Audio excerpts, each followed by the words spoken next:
दोस्तों, आपका स्वागत है हमारे चैनल मंत्रा शक्ति में। अगर आप चैनल पर नए हैं तो कृपया सब्सक्राइब करें। दोस्तों, वास्तविकता देखी जाए तो हम भी भीड़ का एक हिस्सा बन चुके हैं। हम भी इस भीड़ में अपने आप को भूल चुके हैं। हम भी इस भीड़ के कहे अनुसार उनके इशारों पर नाचते रहते हैं। एक कठपुतली की तरह यह भीड़ जैसा कहती है, हम वैसा करते चले जाते हैं। ऐसे केवल कुछ ही लोग होंगे जो वास्तविक तौर पर अपना जीवन स्वयं जी रहे हैं, और वह लोगों को जीवन की सही राह भी दिखाते हैं, लोगों को जीना भी सिखाते हैं। आइए इसे एक कहानी के माध्यम से समझते हैं कि आधी अधूरी जिंदगी जीकर हमें कोई लाभ नहीं। नमस्कार दोस्तों, Bodhi thinks by YouTube channel में आपका दिल से स्वागत है। बहुत समय पहले की बात है। किसी राज्य में एक राजा रहता था। उस राजा के घर एक पुत्र का जन्म हुआ। वह उस राजा का इकलौता पुत्र था और वह अभी बहुत छोटा था। दूसरी तरफ राजा ने उसके पूरे जीवन की लकीरें बना दी थी। वह क्या होगा, कैसे बनेगा, वह अपने जीवन में क्या करेगा, उसे किस तरह से एक प्रभावशाली राजा बनना होगा। इस तरह की कई सारी बातें राजा ने पहले से ही सोच रखी थी। लेकिन वह राजा यह भूल चुका था कि हम में से हर एक व्यक्ति अलग रूप, रंग और अलग व्यवहार के साथ जन्म लेते हैं, और वही हमारे जीवन की धारा होती है। एक नदी की तरह साफ और स्वच्छ उस धारा को हमने खो दिया है और अपना लिया है भीड़ तंत्र द्वारा दिया गया, क्योंकि यह हमें अत्यधिक सुरक्षित लगता है। क्योंकि इस भीड़ में हम अपने आप को सुरक्षित मानते हैं। हमें कुछ नया जानना अच्छा नहीं लगता। हम तो केवल इस भीड़ के साथ चलकर अपने आप को सर्वश्रेष्ठ समझते हैं। उस लड़के का भी एक व्यवहार था। उसे राज्य का राजा नहीं बनना था। उस लड़के का मन तो बहुत नाजुक था। वह जल्द ही करुणा से भर जाता था। हिंसा से उसे आनंद नहीं आता था। उसे तो चित्र बनाना और नृत्य करना अत्यधिक पसंद था। यही उसकी जीवन धारा थी। यदि वह उस पर चलता तो संपूर्णता को प्राप्त करता। लेकिन उसके पिता को यह सब बिल्कुल पसंद नहीं, जिस कारण वह राजा अपने बच्चे से नाराज रहने लगे। उसने हर वह जतन कर दिया जिससे उसका बच्चा सम्राट बनने के लिए आगे बढ़ सके, उसमें सम्राट के सर्वश्रेष्ठ गुण आ सके। लेकिन उस लड़के को कोई फर्क नहीं पड़ रहा था। ऐसे ही धीरे धीरे समय बीतता गया और समय के साथ साथ अब वह युवराज बड़ा होने लगा था। लेकिन जैसे जैसे युवराज बड़े हो रहे थे, उनके मन में, उनके दिमाग में समाज की यह बातें घर करती चली जा रही थीं। अब वह बाहर के बारे में सोचने लगे थे, लेकिन अब भी उनका व्यवहार पहले जैसा ही था। और यह बात उस राजा को बिल्कुल पसंद नहीं थी, और इसी वजह से वह राजा अपने पुत्र को ताने मारता। अब शब्द कहता। वह कभी कभी इतना क्रोधित हो जाता कि अपने पुत्र से कहता, तुम्हारे जैसा पुत्र होने से तो अच्छा था कि मेरा कोई पुत्र ही नहीं होता। क्या तुम जानते हो, जब लोग यह सुनते हैं कि तुम्हारा पुत्र नृत्य करना पसंद करता है, चित्र बनाना पसंद करता है, तो लोग मुझ पर कितना हंसते हैं, मुझ पर क्या बीती है। क्या तुम जानते हो वह मेरे बारे में कैसी कैसी बातें करते हैं, और यह सब तुम्हारी वजह से है। राजा के पुत्र को अपने पिता की यह बात लग गई। उसके बाद उसने निश्चय किया कि वह अपने पिता की बातों का पालन करेगा। वह अपने पिता की आज्ञा का पालन करेगा। उसके पिता जैसा उसे बनाना चाहते हैं, वह वैसा बनकर रहेगा। एक बार जब उसके पिता खुश हो जाएंगे तो वह वापस अपने साधारण जीवन को जीने लगेगा। उस दिन से ही युवराज ने बहुत प्रयास किए, निरंतर अभ्यास किया, और आखिरकार वह एक ऐसा योद्धा बन गया जिसे हराना नामुमकिन था। उसने कई ऐसी लड़ाइयां लड़ी जिन्हें जीतना नामुमकिन था, लेकिन वह अपने पराक्रम के दम पर विजय हुआ। और जब भी वह विजय होकर वापस अपने महल लौटता तो उसे यही लगता कि अब तो उसके पिता उससे अत्यधिक प्रसन्न हो जाएंगे। लेकिन हर बार जब वह विजय होकर घर लौटता तो उसके पिता उसे केवल एक ही बात कहते, बेटा, तुम्हें तो अभी और सीखना है। अभी तुम पूर्ण रूप से एक योद्धा नहीं बने हो। और इसी वजह से वह अपने पिता की नज़रों में पूरा बनने के लिए दिन रात मेहनत करता, अपनी पूरी ताकत लगा देता। लेकिन ऐसा समय कभी नहीं आया जिससे राजा को अपने बेटे पर गर्व हो, और धीरे धीरे वह पुत्र अपने आप को भुला चुका था कि वह क्या है और वह क्या करना चाहता है। धीरे धीरे उसके अंदर की करुणा क्रूरता बन चुकी थी। दोस्तों, हमारे साथ भी हमारे जीवन में कुछ ऐसा ही होता है। लोगों की परवाह करते करते, जिम्मेदारियां निभाते निभाते हम अपने आप को ही भूल जाते हैं और एक ऐसी जिंदगी को अपना ले जो हमारी है ही नहीं। लेकिन सबसे खुशकिस्मत तो वह लोग होते हैं जो सही मायने में अपना जीवन जीते हैं। वह वही करते हैं जो वह करना चाहते हैं। एक दिन की बात है, वह युवराज अपने राज्य में भ्रमण कर रहा था कि तभी उसकी नजर एक युवती पर पड़ी, और वह युवती अत्यधिक सुंदर थी, जिसके प्रति वह युवराज आकर्षित होते चले जा रहे थे। उस युवती को देखकर युवराज के मन में प्रेम उमड़ने लगा। उन्होंने उस युवती को अपने राजमहल बुलाया, और उस युवती के सामने उन्होंने तरह तरह के हीरे जवाहरात के ढेर लगा दिए, और फिर उस युवती से कहते हैं, मैं तुमसे प्रेम करता हूँ और मैं तुमसे विवाह करना चाहता हूँ। ये जो कुछ भी तुम देख रही हो, यह सब तुम्हारा है। बस मेरे विवाह के प्रस्ताव को स्वीकार कर लो। इस पर वह युवती क्रोधित होकर युवराज से कहती है, हे युवराज, मैं आपसे प्रेम नहीं करती। भला यह कंकड़ पत्थर लेकर मैं क्या करूंगी? यदि आप सच में मुझसे प्रेम करते हो तो मुझे आपकी सबसे प्रिय चीज चाहिए, क्या आप मुझे दे सकोगे? इस पर वह युवराज कहता है, सुंदरी, जो कुछ तुम चाहो वो मैं तुम्हें देने के लिए तैयार हूं। इस पर युवती कहती है, हे युवराज, मुझे आपका यह राजमहल, यह राजपाट, यह शानो शौकत नहीं चाहिए। मैं तो एक साधारण सी युवती हूं और मैं आपसे भी यही चाहती हूं। क्या आप मेरे साथ एक साधारण युवक बनकर जीवन व्यतीत कर पाएंगे? क्या मेरे साथ एक साधारण युवक बनकर चल सकेंगे? अपना यह राजपाट, यह शानो शौकत क्या आप छोड़ सकेंगे? उस युवती की यह बात सुनकर वह युवराज बहुत सोच में पड़ गया और उस युवराज को देखकर वह युवती हंस पड़ी और कहने लगी, हे युवराज, यह आपकी धन दौलत, यह आपका साम्राज्य हमारी जिंदगी में कुछ नहीं। धन दौलत, मान सम्मान, पद प्रतिष्ठा ही प्रेम की कसौटी बन जाता है। आपने तो देखा ही होगा, जिसके पास जितनी ज्यादा धन दौलत होती है, मान सम्मान होता है, पद प्रतिष्ठा होती है, लोग उसे ही अधिक प्रेम करते हैं, उसकी अधिक फिक्र करते हैं, हमेशा उसके साथ खड़े रहते हैं, उसका सम्मान करते हैं। लेकिन यह सब सच नहीं होता वास्तविक तौर पर। तो वे लोग उस धन दौलत के अधीन होते हैं, उस धन दौलत का सम्मान कर रहे होते हैं, उस राजपाट का, उस पद प्रतिष्ठा का, उस मान सम्मान का आदर कर रहे होते हैं। वे लोग उसकी वाहवाह कर रहे होते हैं, उसी की प्रशंसा कर रहे होते हैं, जो कि एक दिखावा है, जो कि एक झूठ है।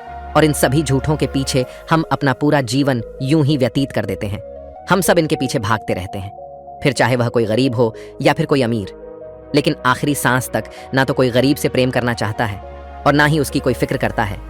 लेकिन यदि आप किसी को धन दौलत, मान सम्मान, पद प्रतिष्ठा दिखाएंगे तो वह अवश्य ही आपकी झूठी तारीफ करेगा और वह आपका झूठा सम्मान भी करने के लिए तैयार रहेगा।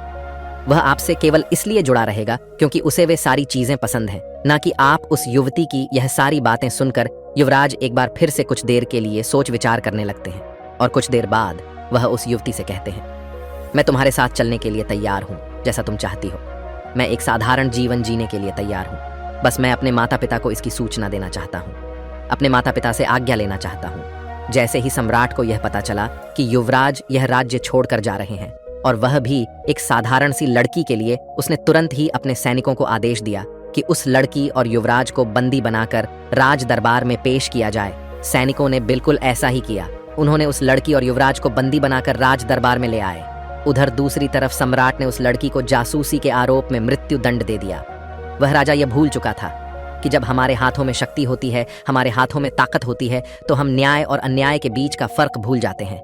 हमें तो केवल बस यही लगता है कि हम जो कुछ कर रहे हैं वही सही है। हम अपने आप को सर्वशक्तिमान समझने लगते हैं। इस मृत्युदंड के बारे में सुनने के बाद वह लड़की डर गई और राजा से कहती है, हे राजन, इसमें मेरा क्या दोष है? इसमें मैंने क्या किया है? आपके ही पुत्र युवराज ने मुझे यहाँ पर आने का अनुग्रह किया था और मैं उनकी ही विनती पर यहाँ आई थी, इसलिए मुझे मृत्यु दंड देने का आपको कोई अधिकार नहीं है। उधर दूसरी तरफ युवराज भी अपने पिता को समझाने का हर मुमकिन प्रयास करते हैं, लेकिन उसके पिता मानने को तैयार नहीं थे।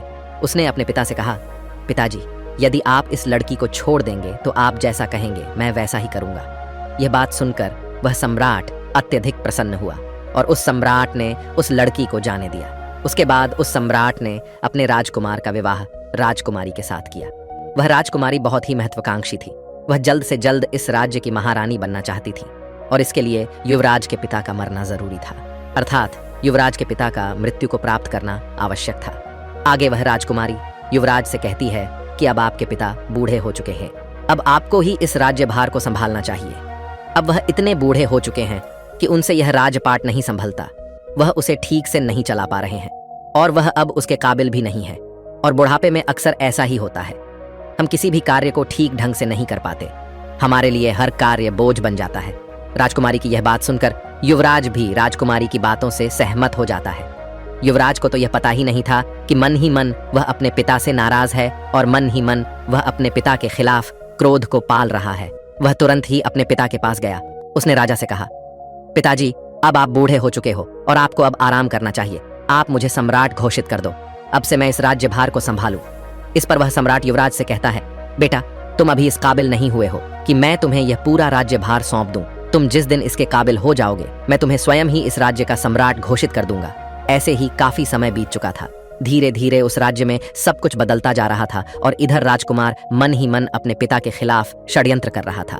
उसके मन में जो क्रोध पल रहा था वह अब एक चिंगारी से आग का रूप ले चुका था।